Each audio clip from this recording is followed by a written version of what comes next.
Welcome to the Dr. Carolyn Coker-Ross Show, awakening your full potential and expanding your understanding of how to live fully and joyfully by making conscious choices that promote and maintain vitality in all areas of your life. Now here's your host, Dr. Carolyn Coker-Ross. Please be sure to listen to this episode in an environment that is safe. Do not listen to this recording while driving a car or operating any kind of machinery. Welcome to The Vital Life. I'm your host, Dr. Carolyn Coker-Ross, and I have a wonderful show planned for you today. We're going to be talking about how to awaken the power of your mind with Dr. Daniel Siegel. So this will be a discussion of the 5 Mindsight exercises to make your brain and relationships healthier and stronger in your life.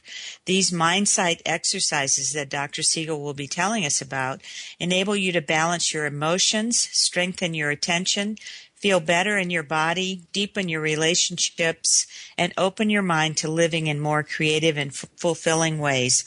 Let me tell you a little bit about our guest. Dr. Dan Siegel is currently clinical professor of psychiatry at the UCLA School of Medicine, and he is co-director of the Mindful Awareness Research Center.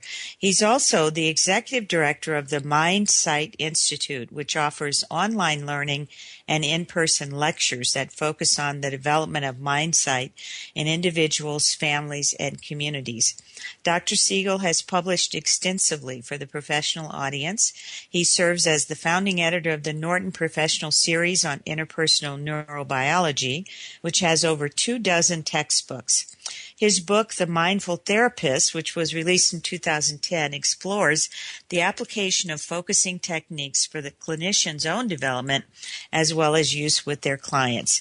His book, Mindsight, which was also released in 2010, offers the general reader an in-depth exploration of the power of the mind to integrate the brain and promote well-being.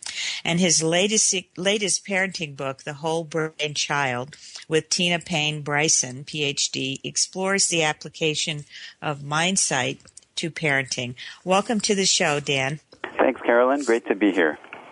Well, let's start with some of the basics, and I'm going to refer a lot or primarily to your book, Mindsight, which is the one that I've read most recently and is a great book to tell more about what you're talking about. But let's start with the basics. Can you just explain what you mean by Mindsight? Absolutely. Mindsight is a word that just means basically being able to see the mind in yourself or others. So it overlaps with the idea of having insight into your feelings and your thoughts and how your memories work, and also how feelings and thoughts and memories work in someone else. So that would be empathy. So we have empathic understanding of others, and we have insightful understanding of ourselves. So Mindsight is a word, at least as a beginning, that means how we see the mind in ourselves and others. Does it have anything to do with intuition? You know, intuition would be one very important part of sensing your own internal world. In fact, there's some really interesting research, and all of this is based on science, that looks at how your organs, your heart, your intestines, in fact, even your muscles and bones, send signals up into the head part of your nervous system, what we call the brain, and those signals give you an intuition about something that isn't really logical, it's not really rational, but it can be sometimes, not always, but it can be very, very reliable in terms of how it gives you insight into what's going on that we call intuition. Like I have an intuitive feeling about something. Is your heart processing something, or your intestines, a gut feeling that we talk about, or poets often say a heartfelt sense. It's not just a poet's metaphor. It turns out it's an actual mechanism in the body. So is it a nervous system process? That's right. And what would be the survival benefit of having that? Well, the benefit is you have, in terms of your social life, you have very quickly responding signals that happen in your body, not just up in your head where you're thinking, and they give you kind of a feeling that arises in your awareness, and you go, you know something? This just doesn't feel right. I may be thinking about this problem in a certain way, but there's something that feels wrong about it. Either this is not someone I can trust, or the signals I'm getting from that person actually means something differently than what they're saying, or there's some larger issue going on here that I'm not really thinking through. And so in these many ways, it's a deep source of wisdom, really. We call it the wisdom of the body, that gives you this intuitive sense. Now, that use of the word intuition, Carolyn, is different from some people use the word like being an intuitive, or having intuition is more like seeing the future. And that's not what I'm using the word as. Here I'm using it literally as a neurological process that uses a way of decoding information that's often outside of awareness initially, and that isn't based on logic, but it can be very important and a source of wisdom. Mm-hmm. Well, there's a fair amount of information now also about intuition in medical settings. So, for example, a person who may go to their doctor and say, I know that I have something wrong with my liver or whatever, or they may have a dream about some part of their body that's experiencing a medical problem. How does that fit in with what you're talking about? You know, it's a very interesting question, because that's, there's a real need for research into something that could eventually be understood, and there's a lot of sense that might be a very valid way in which literally, and I could tell you the names of the circuits, but it doesn't really matter, there's a specific set of circuits that go up two particular pathways from the interior of the body up into the head, and these give you what's called interoception. And you can show that you can actually teach people through exercises how to become more aware of their bodies, and actually show that these circuits, especially an area in the brain called the insula, get actually not only more active, but they actually grow in size.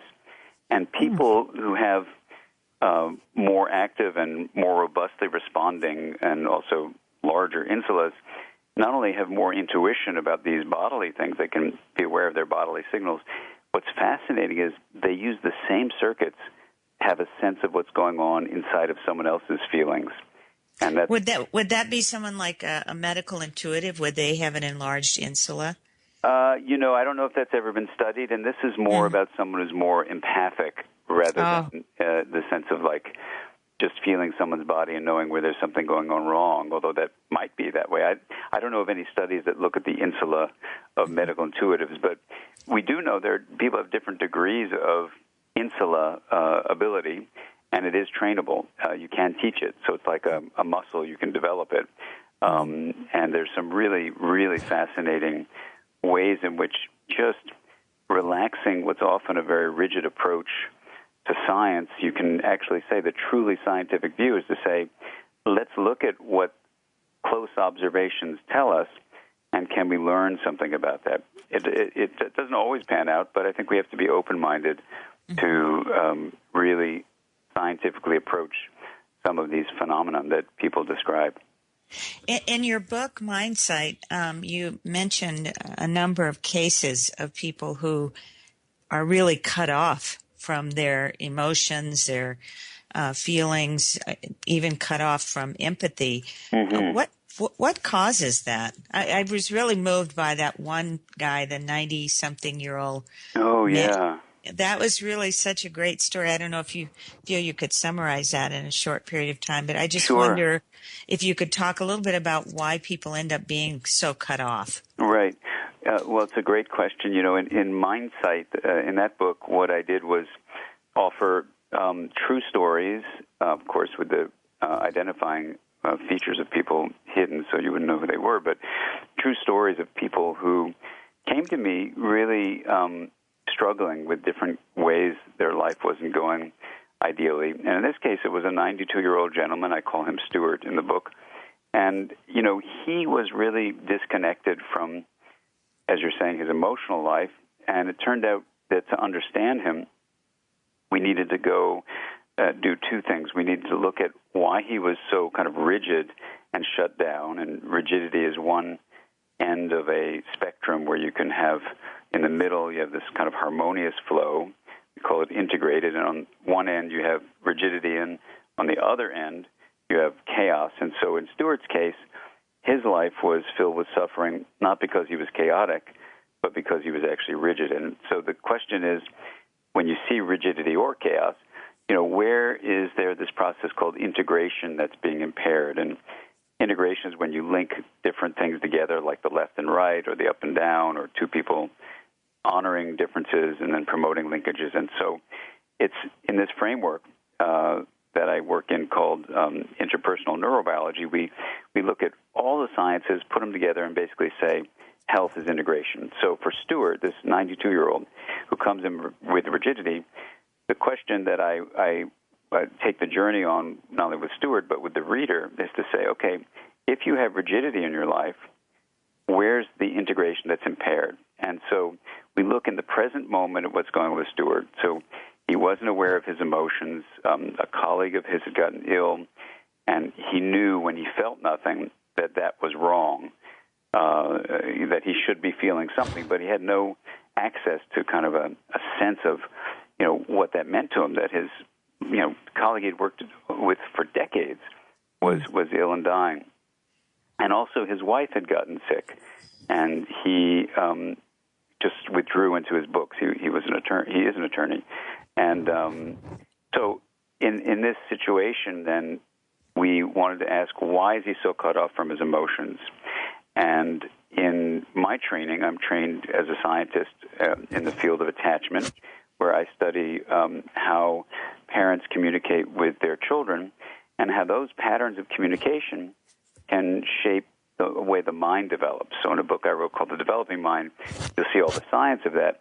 In the practical side of it, what it means, and Stuart laughed about this, was that we could actually do this research-validated assessment. Over 20,000 interviews have been done with this instrument, and so we know it's valid from the studies. And so I did this instrument, and Stuart said, well, I'm 92. Why are you asking me about my recollections of my childhood? But I said to him, well, your childhood may have happened 92 years ago, but the synaptic shadows, the impact of those experiences on the structure and function of your brain remain, and they're still changeable. He goes, well, I'm 92, I said, yeah, but the brain continually grows throughout the lifespan. So the key is to find out how the brain was not integrated because of experiences or genetic things that you inherit or random things that happen. There's all sorts of reasons we can have blocked integration, not just experiential. In Stuart's case, in fact, we found a lot of experiential evidence for how the emotionally barren environment that his parents created led to an underdevelopment of the right hemisphere of his brain. And you're talking about real physical wiring in the brain. This is the hypothesis. Yeah, I didn't put Stuart in a scanner, but if you read the book, The Developing Mind, you'll see the pretty carefully argued hypothesis, which has support. It's not proven, but it's a support that can predict outcomes of future studies and also is incredibly useful on a day-to-day clinical basis. So the hypothesis is, if your parents are cold and not tuned into, that is, not focusing their attention on your internal life of feelings and thoughts and your subjective inner life, then what happens is the part of your brain that is connected to that social life doesn't get the nurturing it needs, like a garden that doesn't get watering. Mm-hmm. And so the other side of the brain, the left side of the brain, which is less connected to the body, it's not, and the body and the lower parts of the brain, below an area called the cortex, are richly innervating the right side of the brain.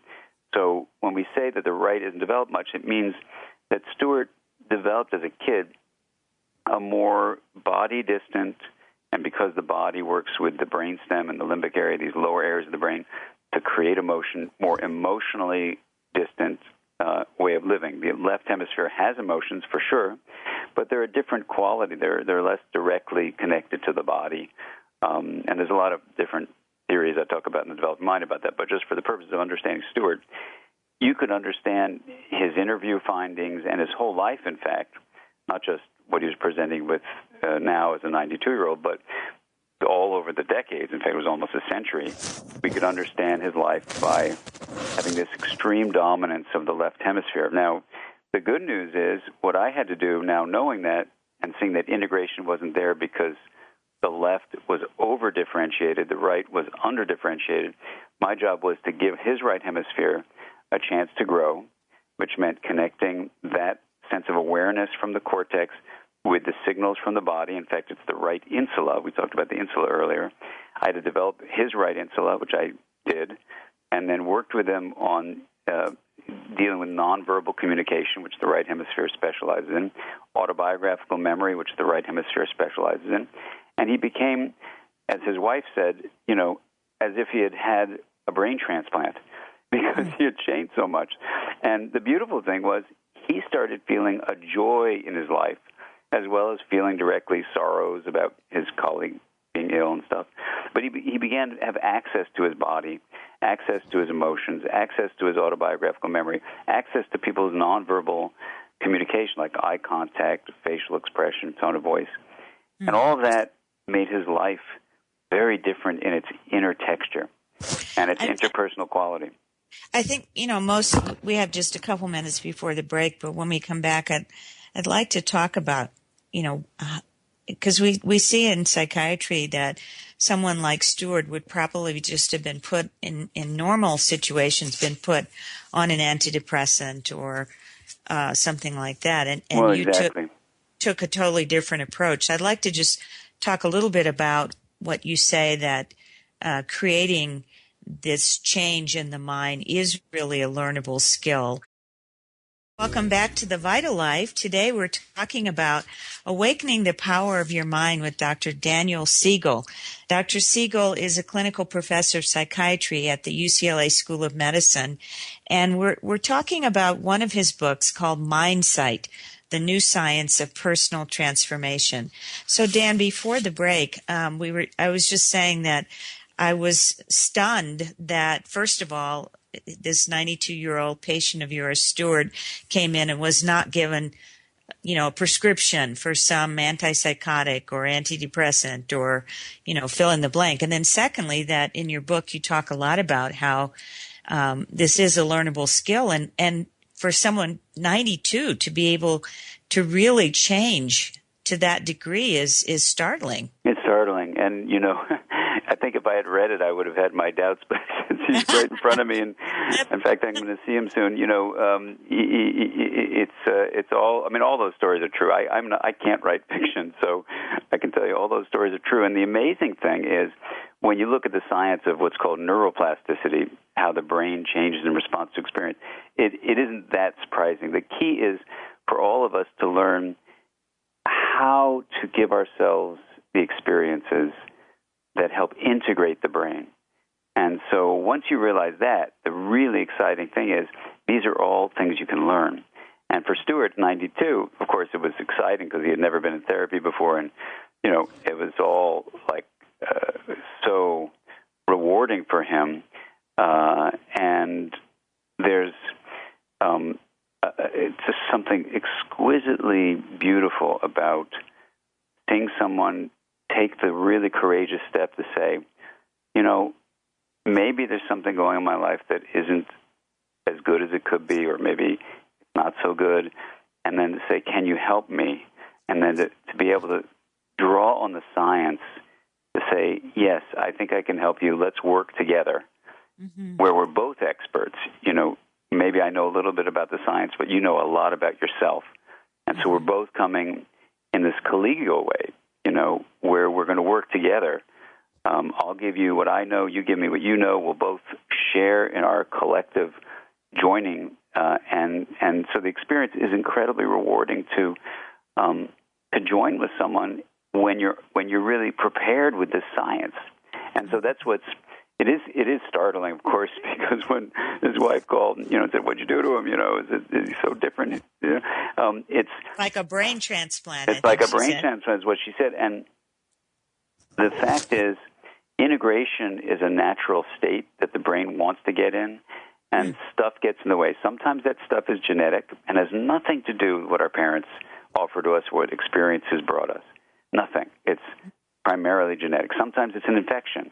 Sometimes it's a toxin. Sometimes it's a random thing that happened to you. Sometimes it's what your peers said to you. Sometimes it is what happens with your parents. Sometimes it's your own, cycles that you get into in your thinking. And that's a form of experience, internal experience. So, the beauty of this approach of interpersonal neurobiology is, and, I'm teaching it to lots and lots of therapists, is that it really does empower the individual or the couple or the family, whoever you're working with, to really work with you as a professional in this collaborative way to say, what's going on? Where's their integration that's not happening? Sometimes you need medications, but oftentimes you don't. And if you do, you do. That's fine. But if you can actually, even if you are using medications, find out how to promote integration, then what you're doing is you're not just putting a Band-Aid on a problem. You're actually identifying the very source of the chaos or rigidity that are basically what all the symptoms of psychiatry are about. And then you're saying, even if I need to use a medication, I understand this is an impaired integration. So if I am using a medication or not, now my job is to offer to this person a way to focus their attention in a way that harnesses the power of neuroplasticity. That is, the way focusing attention, which is a form of experience, and change the brain. And it's not just change the brain, it's integrate the brain. So in our view, integration is health. Impaired integration is impaired health. And so all of the psychiatric conditions, whatever they are, formal or even informal, all the different mental sufferings we have, we see as impaired integration. We define the mind as a process that's regulating energy and information flow both in your body and in your relationships. And so we use those two sources of mind, relationships and the body, as where we're trying to promote integration, both between us and within us. And then you have the whole model there. And what's great about it is it's just it's empowering everybody, and it's bringing a sense of hope and a sense of I can now understand in a deeper way what's going on with me. It just doesn't have a name. It's something I can understand, and I can do something about it. Yeah, as you were talking about rigidity and chaos, my area of expertise is in treating eating disorders. And it's really interesting because on the one end of the spectrum of eating disorders with anorexia nervosa, there's extreme rigidity. Yes. And then for all of the other eating disorders at the other end of the spectrum, there's chaos. And even when you look at the diagnoses of personality disorders and so on, the bulimics and binge eaters tend to have more chaotic, impulsive personalities, where the anorexics tend to have more, rigid, anxious, avoidant personalities.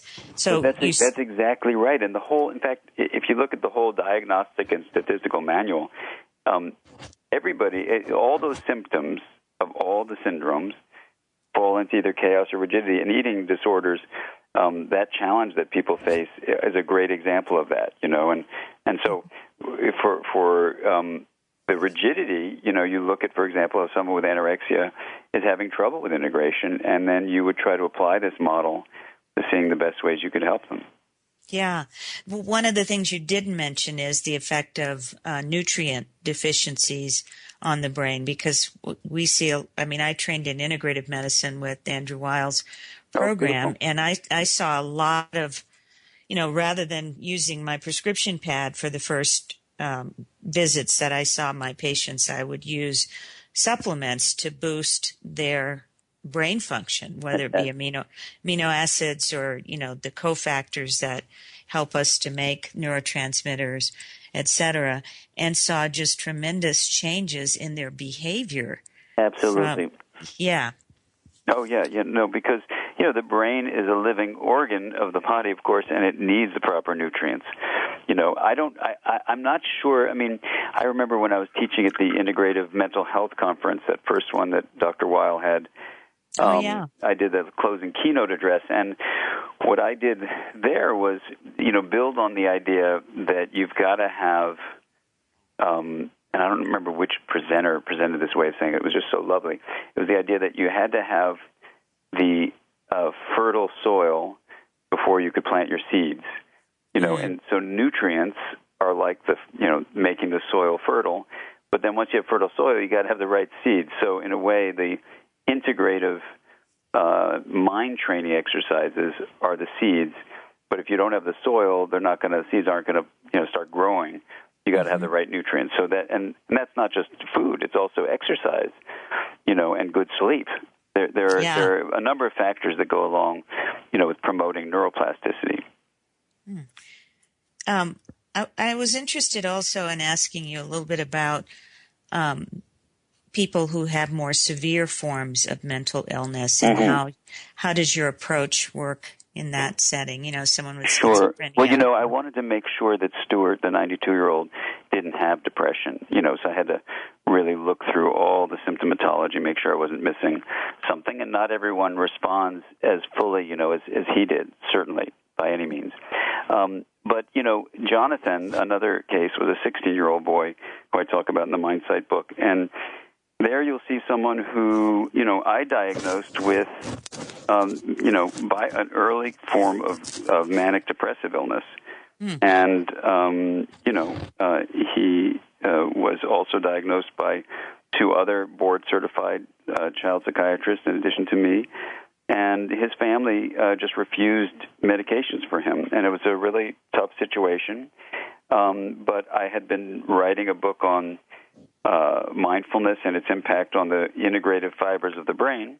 So, I thought, well, maybe, just maybe, if he worked hard, we could actually get these fibers to grow that could regulate his mood. And there were some preliminary studies coming out of Yale that suggested that people with bipolar disorder did not have enough of the inhibitory fibers from a higher part of the brain, the prefrontal region and the ventrolateral prefrontal cortex, down to the lower amygdala in the limbic area.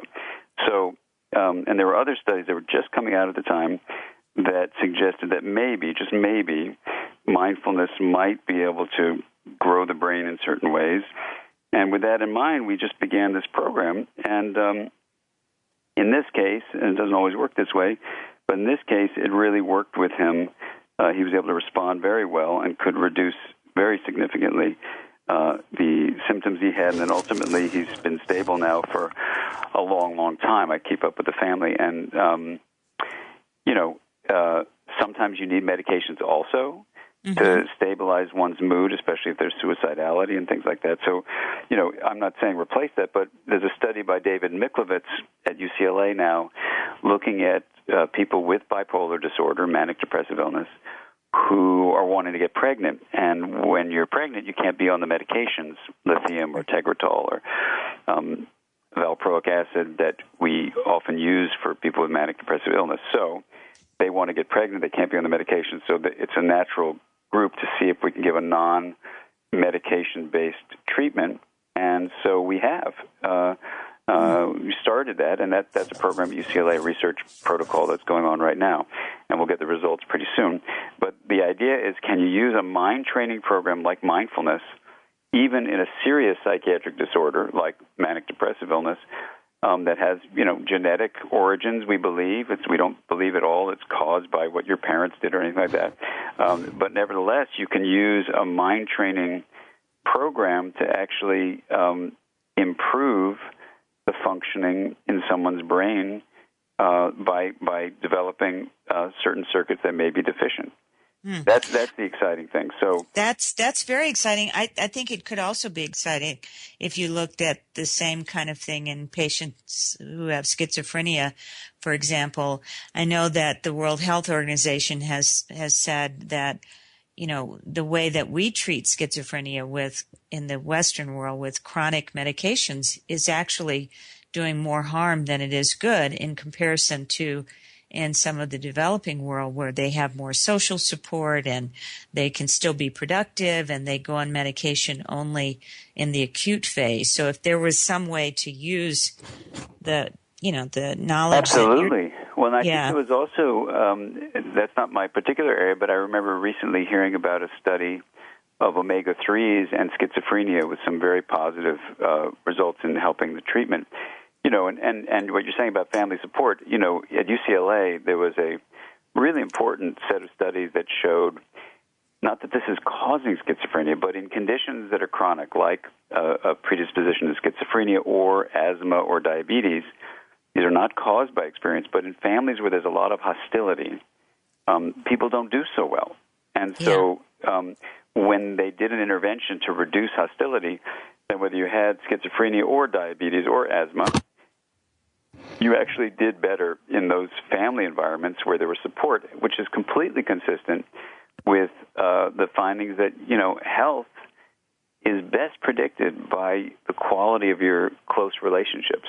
Mm-hmm. And, in our model, we see the mind as both embodied. Of course, it's affected by what you eat and what your nervous system is doing and stuff like that. But it's also relational. So we actually see relationships as not, an add-on to the mind, but as fundamental to the mind as what's going on inside your nervous system. Okay, I have another question for you. We have about 3 minutes before the break, but sure. I don't know if you're aware of Stan Grof's concept of, and I don't know if he is the original person, but he wrote the book called Spiritual Emergency. Sure. Well, I actually just taught with Stan for a week at his holotropic breathing thing. I was invited as a guest scientist. Oh, my goodness! So I do know Stan, and I do know his. In fact, we spent a whole evening with Christine, his wife, talking about spiritual emergency. So I know a little bit about it. He's one of my heroes, I can tell you. Oh, he's so sweet. I just wonder what the spiritual aspects, how you use the spiritual aspects of mental illness in your work. Yeah, it's such an interesting question, Carolyn. It's funny. I was teaching at Kripalu in Massachusetts, and Stan was upstairs doing his holotropic breathing, which is directly a spiritual practice, and they make quite a bit of noise with the music they do, and I knew that. I knew that because I had done that for a week with him. But it was very funny because we were doing an interpersonal neurobiology approach to Mindsight and stuff like that, and people have used the book I wrote, The Developing Mind, and Mindsight and other books as spiritual teaching books, which isn't really my background. So for me, I'm kind of new to that word even, and when I ask people what spiritual means, they say, well, it means feeling connected to a larger whole than just your personal self. And it also means, having a deeper meaning in your life, than just the everyday of things. So in that sense, understanding the way the mind creates a sense of self as constricted, limited to just the skin, for example, can really help us understand why in modern times so many people feel kind of empty of meaning and connection, the two fundamental bases of what people often mean when they say spiritual. So the really, really exciting thing for me, because I've been asked to teach in so many spiritual conferences and seminars and workshops lately, which was not my background, the exciting thing for me is that if you just stay straight with science, you can understand deeply some of the most profound spiritual questions of thousands of years of time. And in exploring the mind as this relational, embodied, self-organizing, emergent process that's regulating energy and information flow, and if you read this book I wrote called Pocket Guide to Interpersonal Neurobiology, you'll see some pretty direct explorations of how the self is created through relationships and the brain, and then how that sense of self can broaden its sense of identity, which overlaps almost entirely with what people talk about in wisdom traditions and spiritual traditions.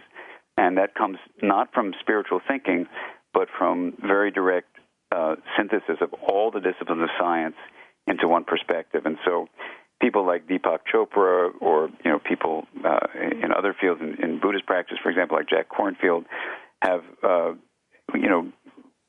looked toward interpersonal neurobiology to give the scientific perspective on ancient wisdom traditions. And it's been really exciting to be a part of that. Yeah, I bet. Welcome back to The Vital Life. I'm here with Dr. Dan Siegel, and we're talking about awakening the power of your mind. Dr. Siegel has written a number of books, one called The Mindful Therapist, the one we're talking about today called Mindsight, and his latest parenting book, The Whole Brain Child, which he wrote with Tina Payne Bryson. So before the break, Dan, we were talking about the spiritual aspects of mental illness, but I'd like to segue now into talking about the 5 mindset exercises that you say will help make our brain and relationships healthier and stronger. Can you tell us about those? Absolutely. So these are Mindsight exercises, and what that means is they're exercises, which means ways of training your own mind to actually sense the mind and bring your own internal world and your interpersonal world into something called integration. So we began by saying Mindsight is insight and empathy, but it's actually a bit more than that. That's a great way to start. But Mindsight is the capacity to not only sense energy and information flow inside yourself and others, insight and empathy, but it's a way of bringing that flow toward integration. So the first exercise I'll tell you about is called the Wheel of Awareness. And anyone listening can go to my website, which is drdansiegel.com. So drdansiegel.com. And then go to the Resources tab. And if you've never done any kind of reflective practice, taking time in like a meditation or something like that, mindfulness practice, then start with the everyday Mindsight skills and do the breath awareness practice. And just get used to that. You can do that for a few days, a week. But then when you're ready, go also to the Resources tab, and you can download these for free. Go to the Wheel of Awareness. And there's Wheel of Awareness 1, 2, and 3. And they're in sequence, and you can see 1 and get to know it and do 2. And then when you feel ready, you can do the third one, which is a little more advanced. But in the wheel practice, basically what you're doing is this first Mindsight exercise, which is called the integration of consciousness. Mm-hmm. And in this practice, what you're doing is literally differentiating different aspects of consciousness and then linking them. And can you give us an example? Yeah, absolutely. So in the wheel, it's called the Wheel of Awareness just because it's the shape of a wheel. There's an inner hub, and there's an outer rim, and there are spokes that connect the hub in the center to the outer rim. So when we say integration, we always mean differentiating parts of something. So let's start with consciousness. In consciousness or awareness, we have 2 fundamental things going on. One is a sense of knowing. The other is that which is known. So right now, Carolyn, you know you're hearing me, mm-hmm. but there's also knowing that I just said Golden Gate Bridge. Mm-hmm. So there's the knowing. Okay, Dan just said Golden Gate Bridge, but then there's the Golden Gate Bridge. So right. The hub represents the sense of knowing. The rim would represent anything that is known, in this case, hearing the sound, Golden Gate Bridge, or seeing the image of the Golden Gate Bridge, or having a memory of the Golden Gate Bridge, or whatever might come up with Golden Gate Bridge. That would be a point on the rim. So that's the first step, is just seeing that this wheel represents the hub of knowing, the rim of that which is known. And then there's a third aspect of awareness, which is called attention, and that's represented by the spoke. So I can say to you, Carolyn, let's begin with the spoke focusing on sound. And we do this in the wheel practice. We actually have you get yourself in the hub by focusing on the breath and letting the breath go. And then you're in the hub. And then we begin with the first of 4 segments of the rim, which allows you to begin to focus on the sense of hearing.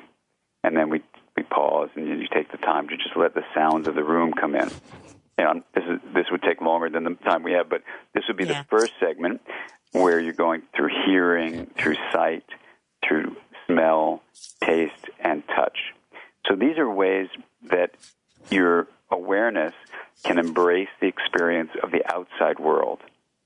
Then we take a deep breath and we move the spoke over from this first segment of the rim to the second one. And this is the one that actually brings in what we talked about in the beginning of our conversation, which is the interior of the body.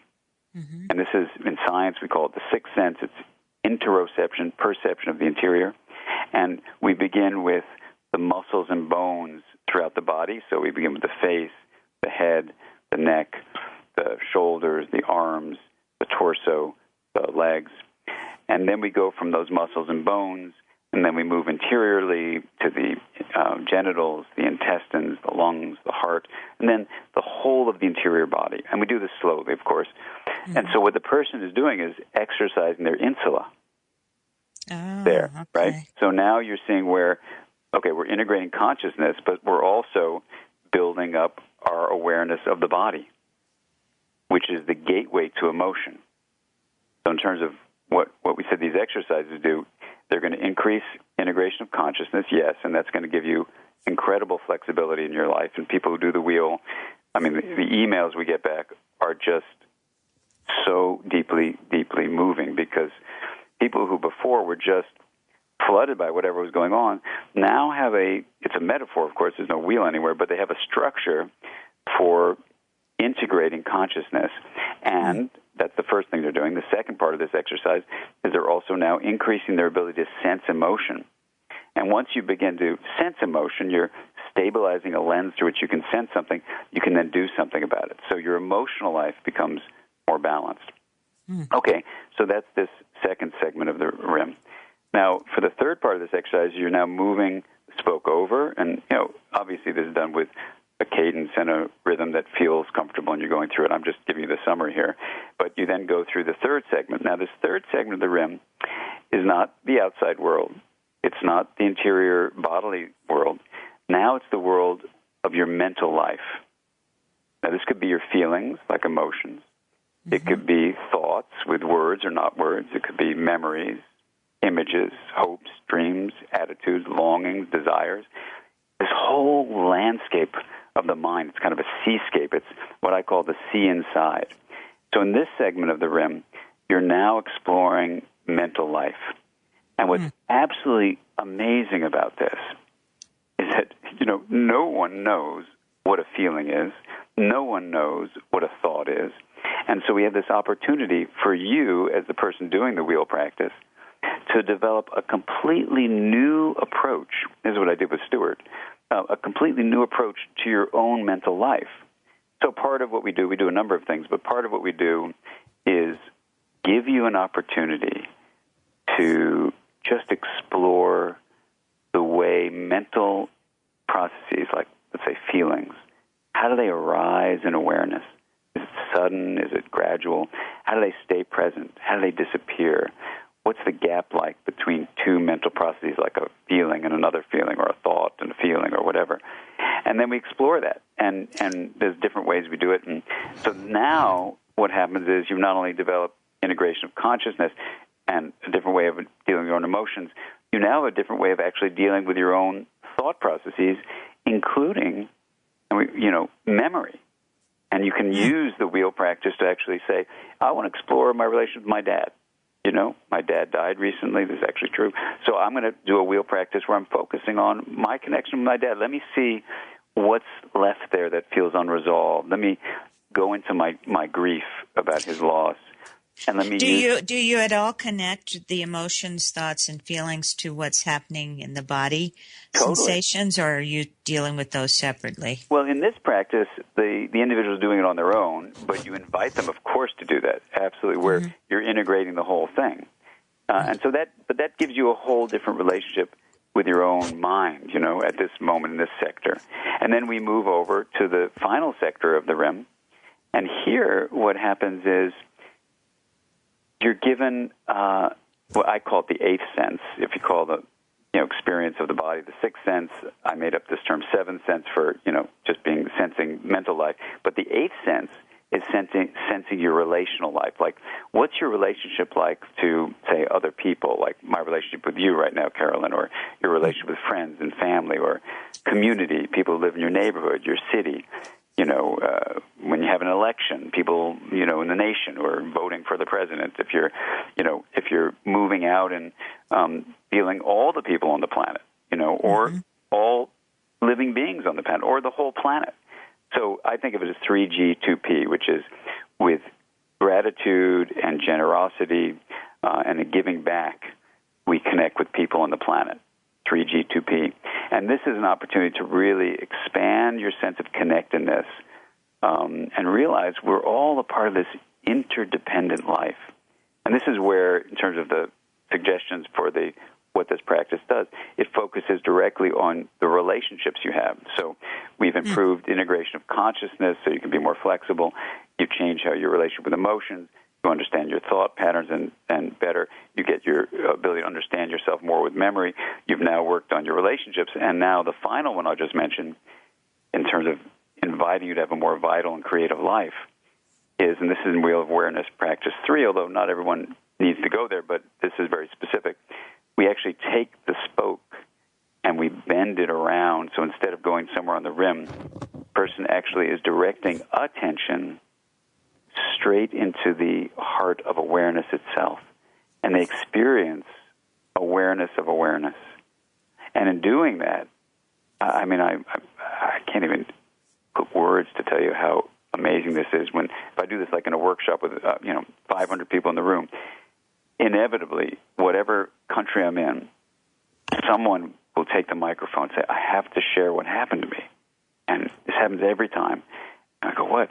I go, when I put the spoke of attention into the hub itself, suddenly I became aware of how I'm connected to everything, about how I am so at peace. I feel so filled with love. I feel so safe. I feel so full and clear. I've never felt this way before. And these are people sometimes who've never meditated. When Stan Groff did this, and he did this publicly so I can say it, he said that in public, this was one of the most profound meditations he has ever done in his life. That's saying a lot. Wow. Yeah.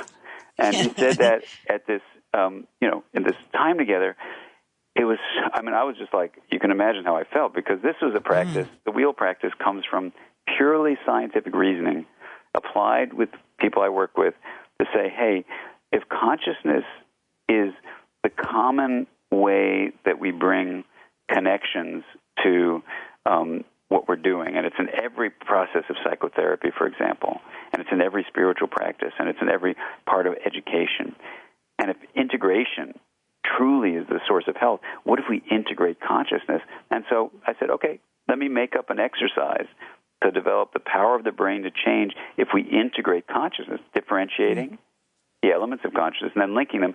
And then, amazingly, people start emerging with these kind of experiences that were never intended. That sounds spiritual.